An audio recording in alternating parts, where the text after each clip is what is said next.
खबरनाक news देख रहे हैं आप। मैं फिरदौस साहिल उर्दू खबरनामा लेकर आपकी खिदमत में हाजिर। चलिए नज़र डालते हैं आज दिन की अहम खबरों पर।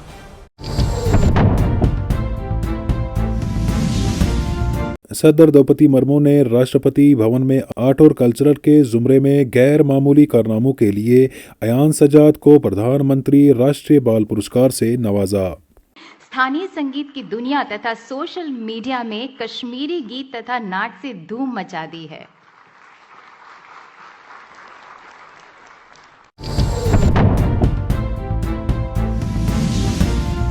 वज़ीर-ए-आज़म नरेंद्र मोदी ने नई दिल्ली के भारत मंडप में वीर बाल दिवस प्रोग्राम से खिताब किया। वीर बालक है साथियों, वीर बाल दिवस का ये वर्ष और भी खास है। ये वर्ष भारतीय गणतंत्र की स्थापना का, हमारे संविधान का 75वां वर्ष है। इस 75वें वर्ष में देश का हर नागरिक वीर साहबजादों से राष्ट्र की एकता, अखंडता के लिए काम करने की प्रेरणा ले रहा है। आज भारत जिस सशक्त लोकतंत्र पर गर्व करता है, उसकी नींव में साहबजादों की वीरता है, उनका बलिदान है।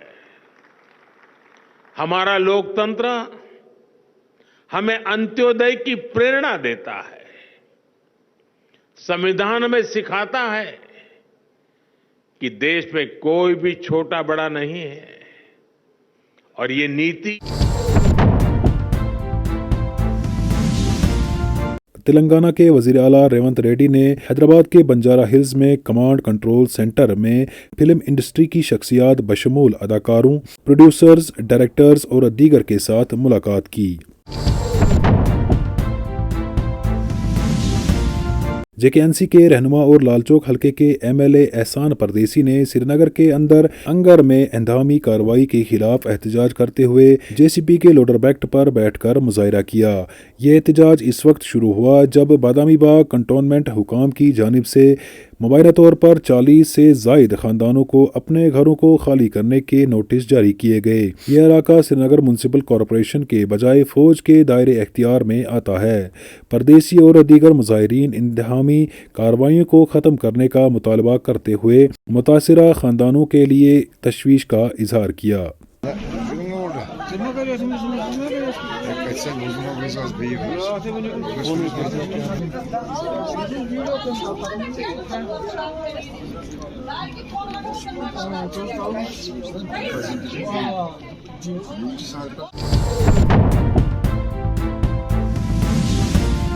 बीजेपी कुपवाड़ा जिला सदर जावेद कुरैशी ने हिमाचल प्रदेश के बालसपुरा में कश्मीरी मजदूरों को मुबैना तौर पर हिरास किए जाने की मजम्मत करते हुए इसे दहशतगर्दी करार दिया। इन्होंने मुकामी हुकाम को मजदूरों के हकूक और इज्जत के तहफ़्फ़ुज़ में नाकामी पर तनकीद का निशाना बनाया और इन इक़्तिदामात को नफसियाती और माशी दहशतगर्दी करार दिया। कुरैशी ने जम्मू कश्मीर और हिमाचल प्रदेश के वज़ीर आला और लेफ्टिनेंट गवर्नर इंतज़ामिया से फौरी कार्रवाई का मुतालबा किया। इन्होंने हुकूमतों की इज्तिमाई जिम्मेदारी पर जोर देते हुए कहा कि तमाम शहरियों के तहफ़्फ़ुज़ को यकीनी बनाया जाए और मीडिया और सिविल सोसाइटी से अपील की कि इस मसले को हल करने और मज़दूरों की हिफाजत को यकीनी बनाने में मदद करें। हालात क्यों पैदा हुए? आज कश्मीरी 3 दिन से वहाँ पे परेशानी हाल है। बसों से उतारा जाता है, उनको वहाँ पे सताया जा रहा है और इंशाअल्लाह रहमान मुझे उम्मीद है कि ये जल्द अज जल्द मसला हल होगा। कश्मीरियों को कोई डरने की ज़रूरत नहीं है और हम उनके साथ में हैं। नहीं, वहाँ कांग्रेस, वहाँ इससे पहले भारतीय जनता पार्टी की सरकार थी तो आज तक नहीं हुआ। आज कांग्रेस की सरकार की वजह से वहाँ पे ये हालात बन चुके हैं।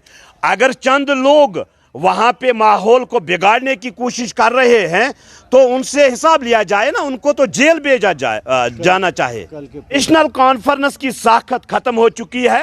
अब वो आपस में बयानबाजी में मसरूफ है और मेरे ख्याल में आवाम को गुमराह करने का काम नेशनल कॉन्फ्रेंस कर रही है। नेशनल कॉन्फ्रेंस के मंशूर में बिजली फ्री थी और 12-12 गैस सिलेंडर देने थे और 10 केजी चावल देना था।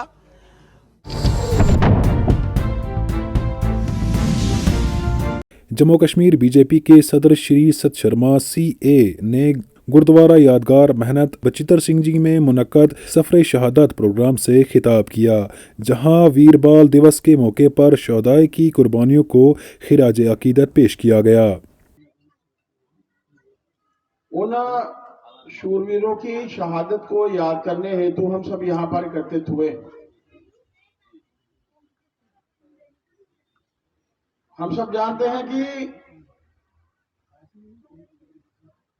पूर्व वक्ताओं ने भी कहा कि ये शहादत एक ऐसी शहादत थी जो शायद उससे पहले भी नहीं थी और उसके बाद भी नहीं हुई। 6-7 वर्ष की आयु, 9 वर्ष की आयु, किस तरीके से उनको बच्चों को वज़ीर आला उमर अब्दुल्ला ने जम्मू व कश्मीर के रहायशियों को यकीन दिलाया कि जैसे ही जम्मू व कश्मीर में 100% बिजली मीटरिंग मुकम्मल हो जाएगी, बिजली की कटौती में कमी आएगी। शिकायतें तो आपको आएंगी ही। अनशेड्यूल्ड हमारे कट्स ये इसलिए हो जाती हैं क्योंकि सिस्टम पे प्रेशर ज्यादा पड़ जाता है। हकीकत यह है कि कुछ लोग जो है 4 बल्ब का एग्रीमेंट करते हैं और फिर घर में 4 हीटर लगाते हैं। हम अपना सिस्टम 4 बल्ब के हिसाब से तैयार करते हैं, लेकिन लगते 4 हीटर हैं।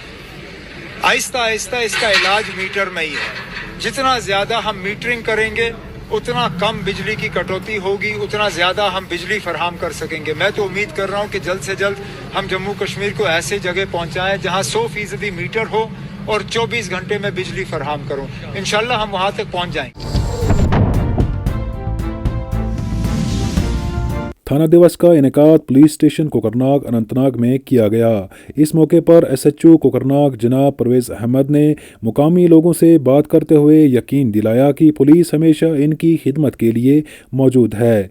इन्होंने जोर दिया कि हम सब मिलकर कोकरनाग को एक खूबसूरत और पुरअमन जगह बना सकते हैं। यह तकरीब पुलिस और आवाम के दरमियान ताल्लुकात को मजबूत बनाने और कम्युनिटी पुलिसिंग के जज्बे को फ़रोग देने की एक अहम कोशिश थी।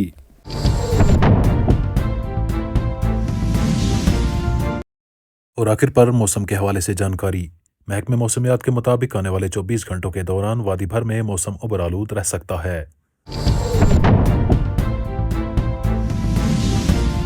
तो नाज़रीन, फेसबुक के अलावा आप हमें यूट्यूब और इंस्टाग्राम पे भी फॉलो कर सकते हैं। इनके लिंक जो है आपको डिस्क्रिप्शन में मिल जाएंगे। तो नाज़रीन किराम, ये थी आज दिन की कुछ अहम खबरें। अभी के लिए इतना ही, दीजिए इजाज़त और आप देखते रहें कोकरनाग न्यूज़।